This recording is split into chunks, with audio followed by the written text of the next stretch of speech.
this computer, share screen.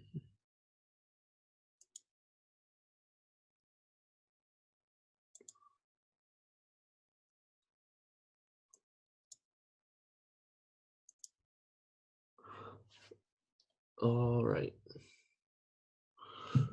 So this is my fire and flood planning and response handout that I created that goes along with my lesson plan. So the objectives of this are, after completing this training, participants will be able to, one, identify the safety precautions needed to take to prevent a fire or flood in the kitchen, and know what to do if there is a fire or flood in the kitchen. And they will also know what steps to take after the fire or flood is put out. So, the introduction.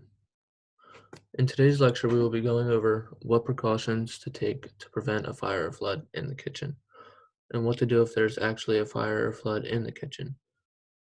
There are obviously many different things that you have to take into consideration when planning for a fire or flood. The first thing that we will go over is crisis management and how to prepare for a crisis, because that's kind of what you always want to have a plan in place before actually before the crisis happens. Then we will follow that up with how to respond to whatever crisis it is, whether it be a fire or flood, and what to do to recover. And then lastly, we will end with learning what to do when there is a fire or flood. So, crisis management and what it is. Crisis management is all about how you respond to a crisis. In order for your crisis management to be successful, you need to have 3 phases. These phases will consist of the preparation, response, and recovery. These 3 phases should all identify the resources needed and the procedures to be followed.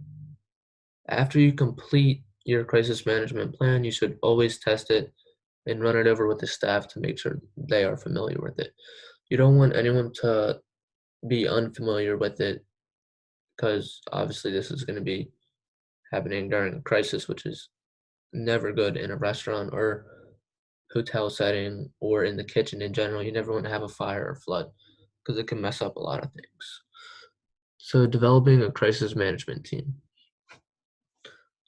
A crisis management team is a group of individuals who will specialize in certain aspects of the crisis management plan when there is a crisis. The crisis management team may be very large or very small, depending on the size of your operation. If it's a large scale restaurant, it's obviously going to be oper- a much bigger crisis team than maybe a smaller, fancier restaurant. So, so your crisis management team may consist of senior management, risk management, public relations, human resources, operations, finance, marketing, and Executive chef. So if you're a smaller operation, most likely you're just going to consist of probably the senior management, executive chef, and human resources. You don't necessarily need all of these other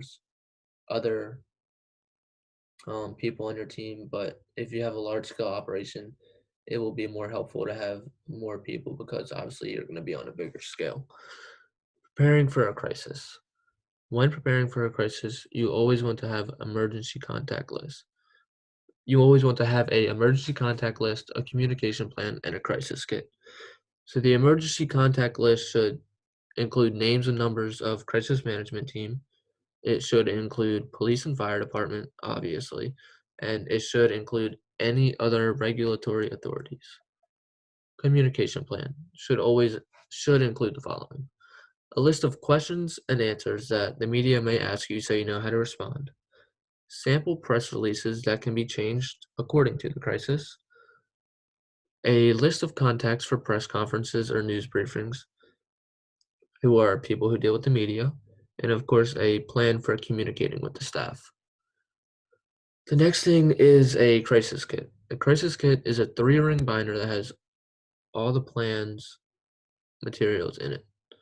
This should be a easily accessible place like a manager's office, preferably.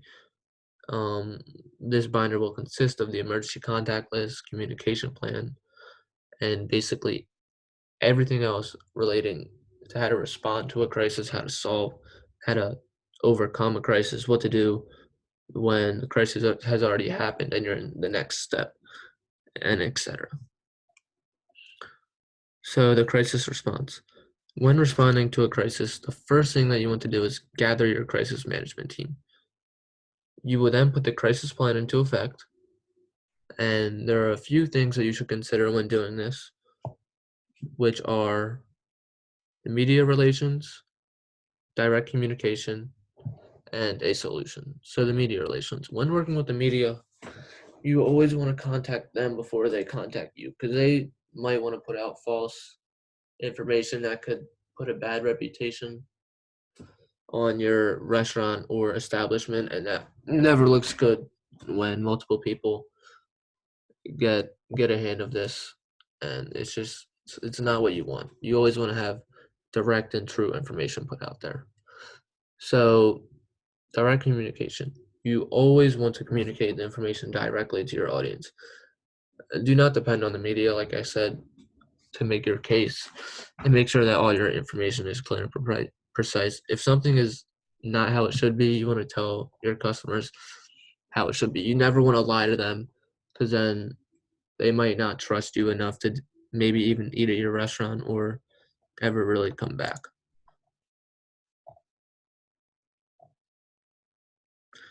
So the solution. The last part of this course, the last part of this course is the last part of this obviously is the solution to the problem. You want to communicate to the customers and the media that this problem will be resolved and won't be an issue in the future. If it happens once, you want to say this was an unexpected event and this will obviously not happen again. Keep in mind that you always want to be updating the media when you are making progress on your solution or when you're making progress in general of recovering from this. So the next thing we're going to go over is crisis recovery and assessment. Some steps you will want to take to recovery and assess the crisis are as follows. You want to, number one, work with the regulatory authorities to resolve the issue. You want to clean and sanitize the whole operation, as you can see being done in the photo on the right. And you want to throw out all food that was damaged or affected by the crisis. You never want to have leftover food in your kitchen that was damaged, or even if you don't know if it was damaged, just throw it out because it's not going to be good to use or serve.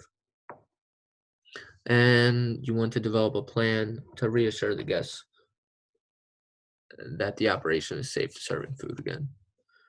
So, what to do before and after a fire? If a fire occurs, you must stop the operation until the fire is out and you can safely serve guests again. So, before, have the emergency contact list in place. Make sure the staff know the crisis plan and procedure. If they don't know it, well, you're going to be screwed. So, you want to make sure that they always know it. After, you want to obviously throw out all the food and utensils affected by the fire. You want to close the operation, clean and sanitize the whole operation, and if needed, you can use a service that cleans the operation after fires. And you always want to check the water lines.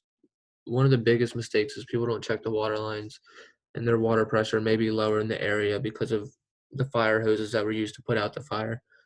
So you want to make sure that this is correct because if it's not, it can cause water contamination, which would cause another very large problem for your operation, which you don't need. What to do before and after a flood. So if a flood occurs, you must also close the operation until you are able to serve guests safely once again. Before, you want to have a plan to monitor and control the food plan and equipment. You want to have a emergency contact list in place. You want to make sure that the staff know the crisis plan and procedure. After, You want to throw all the food affected by the flood and damaged utensils, clean and sanitize the entire operation just like the fire. If needed, you want to hire a cleaning service that cleans the operation after floods, and you want to make sure that all flood damage is replaced. A lot of it you might have to replace a lot of. You might have to replace, you probably will have to replace your kitchen equipment because it will be damaged, but that's just some things to consider. So the last part of this is the assessment, and these are some questions that I created relating to crisis management procedures and fire and flood procedures. Number one, what is a crisis management team and who do they consist of? Number two, what are three main ideas when preparing for a crisis? Explain them in a few sentences. Number three, true or false? You should let the media contact you first. Four, what are the necessary steps you need to take when recovering and assessing the crisis of a flood or fire? And number five, what are the similarities and differences presented when responding before and after to a fire or flood? And that is all I have for my handout. So thank you.